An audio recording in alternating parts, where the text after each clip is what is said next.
overall goal with MCH is we're really looking at what can we do sort of on the front end as a maternal and child health program to make the healthy choice the easy choice.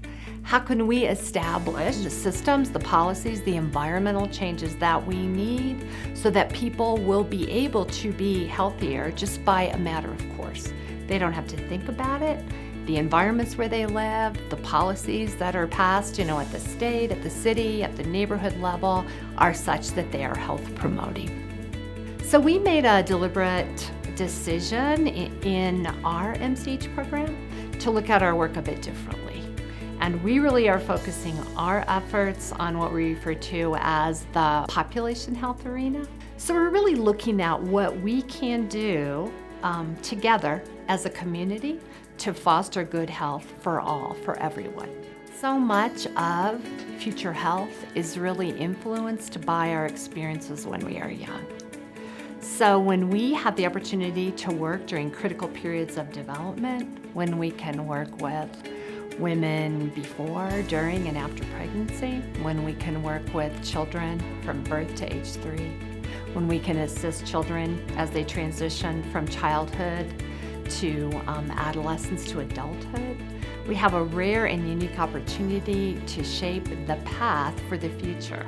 So what we're doing with our work on the population health side really has to occur in complement to the one-on-one sorts of services and interventions that are out there. And you'll see some specific examples of what it means to do our work in this way and how every woman, every child, every youth or adolescent, and every family is impacted by the work that we do in this different way.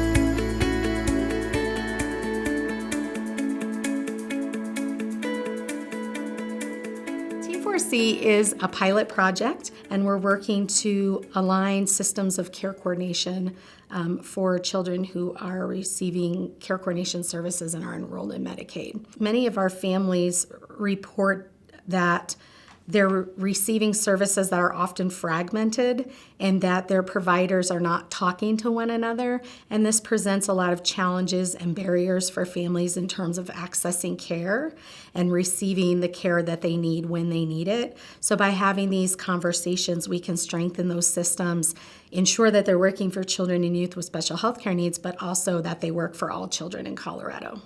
I think the most important thing about Team 4C is getting the different agencies to talk to one another. There are a lot of different organizations that are doing care coordination, and they all have sort of different models, different protocol, but they all believe in it, and they all have the same mission.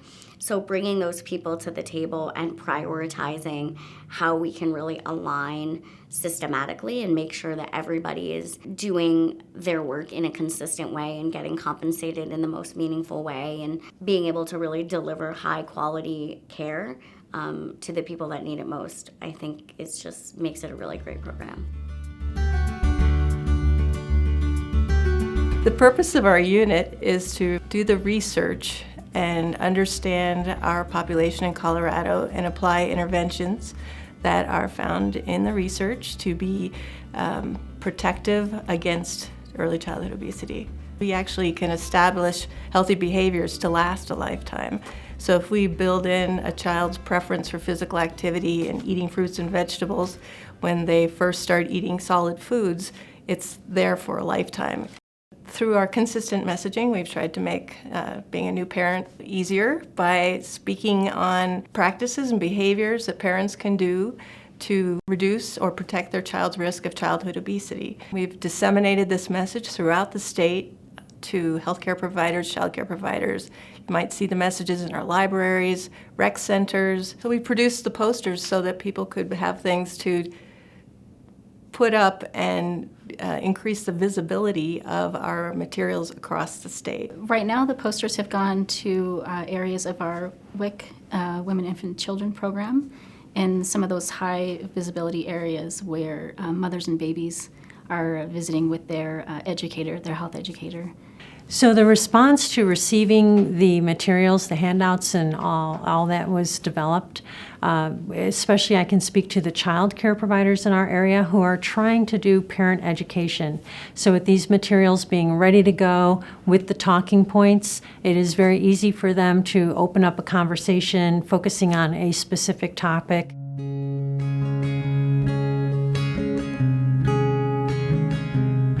About 1 in 7 moms in Colorado will experience postpartum depression. The overwhelming feelings put a lot of stress on her. That stress then can translate to the outcomes for the pregnancy as well.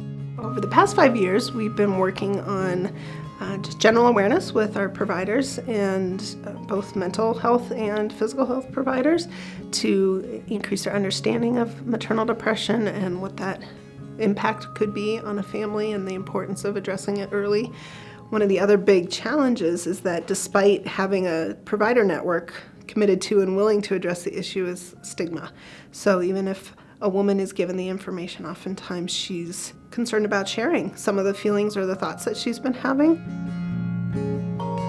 My first pregnancy, I was 30 years old, and during that time I really didn't know a lot about pregnancy-related depression. The first thing that I remember after he was born was not feeling connected.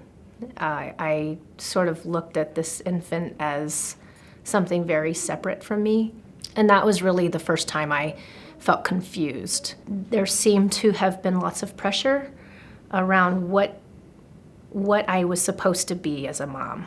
One of the things that I remember thinking the most was, oh no, I made a mistake. This was not for me. I should not have done this. And that's a very difficult, guilt-ridden thing to think when you're actually in the process of trying to care for an infant. So it was a long time before I communicated anything with anybody. So for children, one of the things that we know is that pregnancy-related depression can actually impact the health and development of young children. It also impacts the woman. She tends to have feelings of guilt or shame around not being the mother that she expected to be.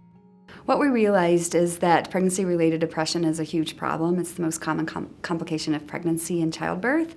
And we realized that there was no systematic way that women were getting screened in order to be identified. So we created a standard procedure for clinics to offer pregnancy-related depression screening, and we really wanted to start in pregnancy and go all the way through the postpartum period.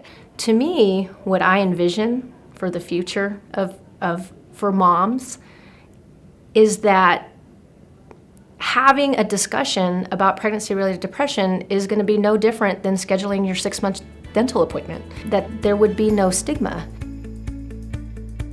The ability to assure that people can thrive and prosper and meet their full potential is really the key to our future, both as a state and as a nation. We have a unique opportunity to establish a positive path towards health for the populations that we serve.